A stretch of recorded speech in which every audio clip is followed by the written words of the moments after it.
not tell you necessarily what it is, if anything, all right? But it's still called a critical value. As long as it makes it 0 and defined, it's a critical value. So now you want to know what it is. Is it max, min, or neither?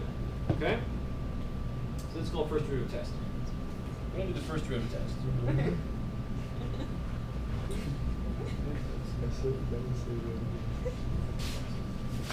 The first derivative test determines whether critical value is a max, a min, or neither. Okay, you with me on that? This is the main test. There is another test called the second derivative test, but it is, this is better. This takes care of every situation. Second derivative test can fail to tell you information sometimes. This one always takes care of it. Okay, so what you do is something similar to what we did the other day when we solved a polynomial, or we did a rational inequality. It's very similar. So we're going to set up a number line, and we're going to put our critical values on the number line. So there's the negative 3/8. Again, for this one, you have to forget for the moment that you know that it's a vertex of a parabola, right? Try to imagine it's like any function we're dealing with right now. So negative 3/8, that's our only critical value. We want to know the sign of the derivative. I want to know if the derivative is positive or negative on this interval. And I want to know if the derivative is positive or negative on this interval. Which is it? So I'll pick a number which is less than negative 3/8. Negative, what did you say? Negative 2. So I put negative 2 into the first derivative. What will you get, a negative or positive? Negative. So the first derivative is negative. Negative 16 minus. On that interval. If I pick a number which is greater than negative 3/8, any positive value, and I put it in here, it's going to be positive. So therefore the first derivative is positive on this interval.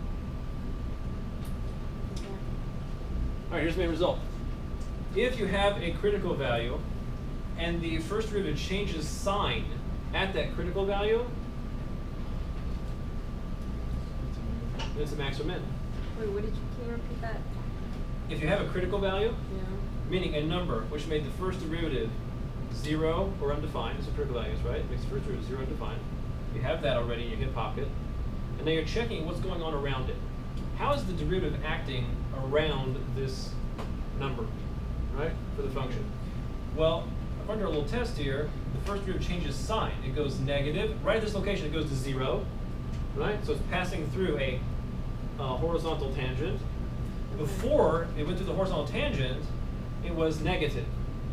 So that means the function was going downwards, right? It passes through a horizontal tangent right at negative 3/8, right? There's a horizontal tangent there. And then the function starts going up. That's what it means for first derivative positive. So now the function starts going up. So what have you passed through? A local? You must have.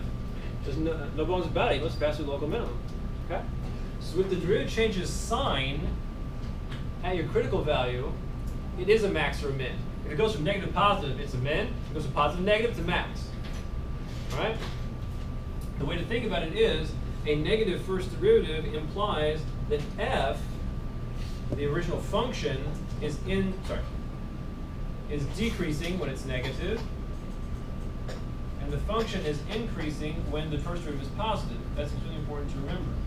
Okay? Wait, so is it just, you said it was a local minimum, but what about an absolute minimum? In this case, it's both. This cannot tell you if it's absolute or not. All this process does is tell you about local maxes and mins. Oh, okay. Okay? This whole thing we just went through, first derivative test, only about local max and mins. We'll say something about absolute in 1 second. Since the function was decreasing and then increasing after it passed through this location, which was a 0 tangent, right? A horizontal tangent, 0 slope, that means it was a local min. So now we know that negative 3/8 is the location of a local min, like we knew from algebra, like we knew from the fact that it was the vertex of an upwards opening parabola a minute ago, right?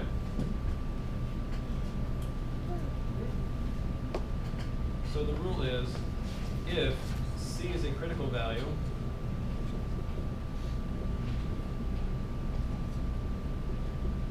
and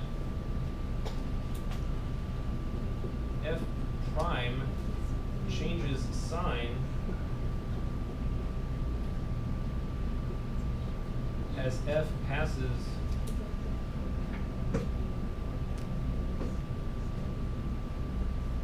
through f of c,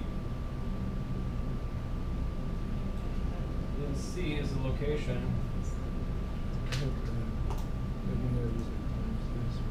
of a max or min. And it's just the question of how the sign changes. Negative positive is a min, positive negative is a max. Okay? So that's whether or not it makes it 0 or makes it undefined. Our case was made it 0.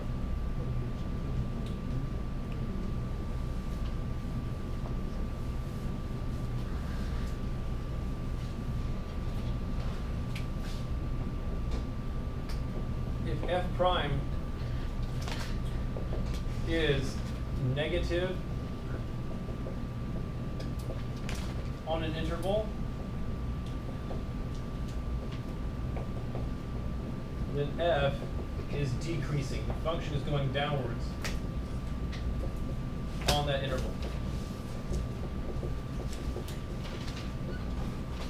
And the opposite. If f prime is positive on some interval,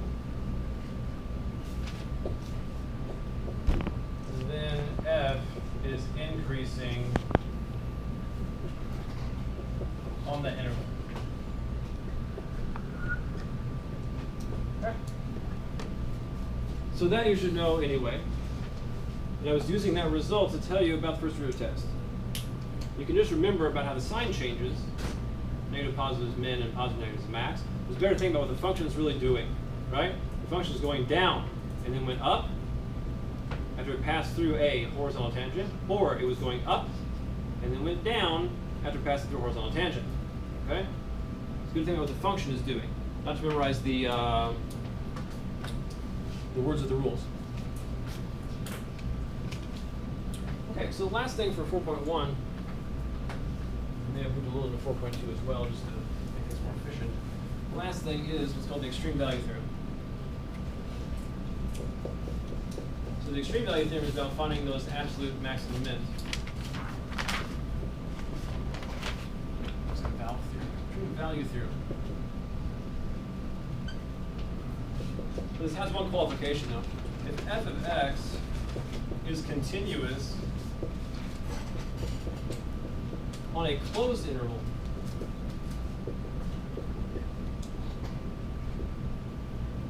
we'll call it AB, then f of x has both an absolute max and an absolute min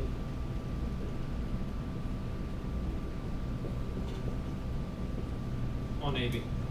Okay? So you need the function to be continuous, and there has to be a closed interval over which it's defined. Okay? We'll do one of those questions right now.